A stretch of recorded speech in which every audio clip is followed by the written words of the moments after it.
और अब आपको इजराइल के टॉप 4 दुश्मनों के बारे में बता देते हैं पूरी जानकारी।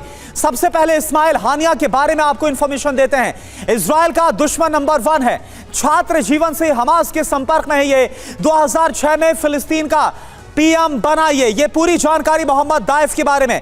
सुसाइड अटैक के लिए माहिर माना जाता है, किडनैपिंग में ये माहिर माना जाता है। इसके अलावा इस्माइल हानिया इजराइल का ये नंबर 1 दुश्मन है। इसके बारे में अगर हम बात करें, पूरी इंफॉर्मेशन, पूरी जानकारी इस वक्त हम आपको दिखा रहे हैं। और लगातार अगर छात्र जीवन से बात की जाए तो यह छात्र जीवन से ही हमास के संपर्क में था। 2006 में फिलिस्तीन का यह बाकायदा पीएम भी बना। इस्माइल हानिया, राष्ट्रपति अब्बास ने पीएम पद से इसको हटाया था। और क्या जानकारी है, गाजा पट्टी के पीएम के तौर पर अब भी इसकी एक जो साख है वो बनी हुई। याहिया सिनवार की बात करते हैं। याहिया सिनवार के बारे में पूरी जानकारी। हमास का ये दूसरा सबसे बड़ा नेता है। 2017 में इसको बाकायदा चुना गया था। ये दूसरा सबसे बड़ा नेता 2017 में इसको चुना गया। 1987 में हमास का ये सदस्य बना। 23 साल इजराइल की जेल में भी बाकायदा ये रहा। Israeli force dead man walking बाकायदा इसे कहती है। सबके बीच एक और बड़ा नाम है मोहम्मद दाइफ का। और देखिए, मोहम्मद दाइफ जो कि सबसे बड़ा दुश्मन है, अल कस्साम ब्रिगेड का कमांडर इन चीफ है। सुसाइड अटैक में माहिर है, किडनैपिंग में ये माहिर है। हमले वाली सुबह ऑडियो इसका वायरल कराया गया। 2014 में इजरायली हमले में पत्नी बच्चे की मौत हो गई थी। एक जगह पर एक रात से ज्यादा ये रुकता नहीं है। अगला बड़ा नाम कौन है? सालेह अल अरौरी का नाम आपको बताते हैं, जो कि आईडीएफ के टारगेट पर है। उप प्रमुख है। ये वेस्ट बैंक में हमास का नेता है। अरब और इस्लामी देशों से इसने मांगी थी मदद। ऑपरेशन अल अक्सा फ्लड जो 7 अक्टूबर का जो शुरू किया गया था, ऑपरेशन हमला किया गया था इजराइल पर, अल अक्सा फ्लड के लिए मदद मांगी थी।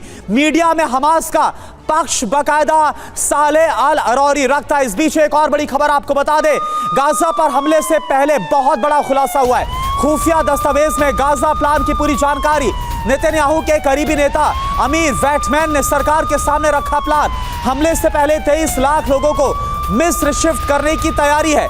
गाजा के लोगों को सिनाई में बसाने का प्लान तैयार किया जा रहा है।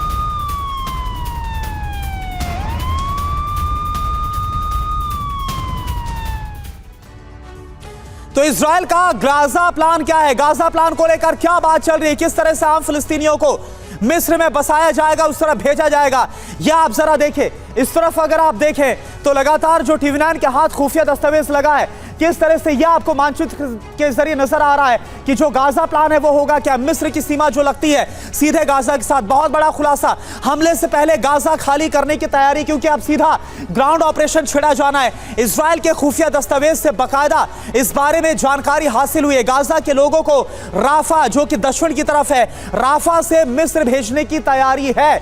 और क्या जानकारी प्लान में है क्या? 23 लाख लोगों को मिस्र में बसाने का प्लान है। मिस्र की इजाजत के बाद सिनाई में आधुनिक शहर तैयार किया जाएगा। शहर बनाने में 5 से 8 बिलियन डॉलर का खर्चा आएगा, इसका जिक्र किया गया है। बदले में मिस्र की जो इकॉनमी है सुधारने में मदद भी की जाएगी। ये जो पूरा ऑफर है वो सामने रखा गया है। और इस वक्त हमारे साथ मनीष झा हमारे साथ जुड़े हुए हैं।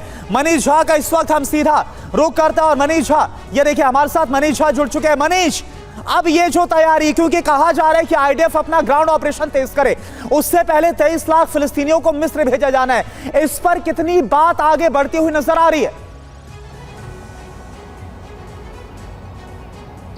देखिए करुणा, गाजा पट्टी पर जो लगातार इजराइल की तरफ से हवाई हमले हो रहे हैं, हमास को मिटाने के नाम पर जिस तरीके से गाजा पट्टी के तमाम हाई राइज बिल्डिंग को जमींदोज किया जा रहा है, उसके पीछे पर्पस यही है जो गाजा प्लान में दिखाई दे रहा है कि इजराइल का असली गाजा प्लान ये है कि गाजा पट्टी की ज़मीन को इजराइल अपने कब्जे में लेना चाहता है, वहाँ इजराइल अपने लोगों को बसाना चाहता है और गाजा पट्टी के सभी करीब 23 लाख लोगों को गाजा पट्टी से निकाल कर इजिप्ट भेजना चाहता है। इजराइल का प्लान यह है कि इजिप्ट में जब 23 लाख लोगों को भेजा जाएगा तो वहां पर इजराइल अपने पैसे से घर बना कर देगा, 10 शहर बना कर देगा, लेकिन गाजा पट्टी से 23 लाख लोगों को खाली करना होगा। और इसी प्लान के तहत लगातार धुआंधार हवाई हमले हो रहे हैं। इजराइल का मानना है कि इजराइल के इस प्लान से हर किसी को फ़ायदा होगा।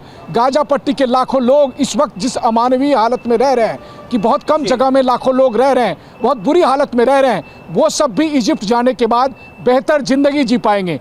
इजिप्ट को भी फ़ायदा होगा, ये इजराइल का मानना है कि इजराइल वहाँ पर पैसे खर्च करेगा, इजराइल वहाँ पर इन्वेस्टमेंट करेगा, इससे इजिप्ट की भी इकोनॉमी सुधरेगी। पड़ोसी देश सऊदी अरब को भी फ़ायदा होगा, क्योंकि गाजा पट्टी में रहने वाले लोगों को ईरान जिस तरह से अभी इस्तेमाल करता है, ईरान कल के दिन में इस्तेमाल नहीं कर पाएगा। और इसके अलावा अमेरिका और यूरोप को भी फ़ायदा होगा। आज अगर ये जंग चलती है तो फिर काफ़ी मात्रा में, लाखों की संख्या में शरणार्थी यूरोप की तरफ भागेंगे। तो वैसी स्थिति में अगर इजिप्ट में ये लोग शिफ्ट हो जाते हैं तो यूरोप में भी शरणार्थी नहीं आएंगे। तो यानी इजराइल का ये ऐसा गाजा प्लान है, जो फायदा है वो होता हुआ नजर आएगा। और सबसे बड़ा फायदा है जब आम फिलिस्तीनी जाएगा तो इसके बाद जो हमास का खात्मा करना वो और भी आसान हो जाएगा।